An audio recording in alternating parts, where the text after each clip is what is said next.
We're at the Fox 11 Fieldhouse this morning. The following segment is sponsored by Aurora BayCare Medical Center. And here's CW 14 star Benny Peterson. We are joined here this morning with Dr. Harold Schock, a fellowship-trained sports medicine orthopedic surgeon at Aurora BayCare.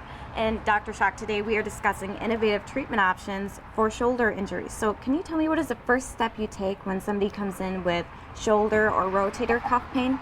Yeah, sure. The first things we do is when a patient comes in with shoulder or rotator cuff pain, we look at them, examine them. We may do physical therapy, anti-inflammatories, occasionally may do an injection, and often we'll do more of a workup like an MRI. And occasionally, if patients don't respond to those things, we look at more invasive options like surgery. Okay, and at Aurora BayCare, what treatment would you typically use for a rotator cuff repair? Yeah, so someone that's failed conservative treatments, typically we're doing arthroscopic rotator cuff surgery. Some of the nice features of the arthroscopic surgery are that it's less invasive, patients have less pain with it, sometimes shorter recovery times, and really the arthroscopic innovations we've had in the last 15 years in orthopedics have been really impressive. Okay. And Aurora BayCare offers care from diagnosis through rehabilitation. Can you tell me, after this type of procedure, how quickly do you see patients getting back to doing what they love?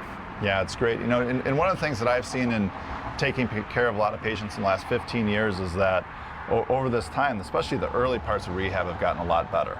And so patients are often off pain medicine within the first 10 days or so out of surgery, and are typically back to doing the things they love within 4 to 6 months.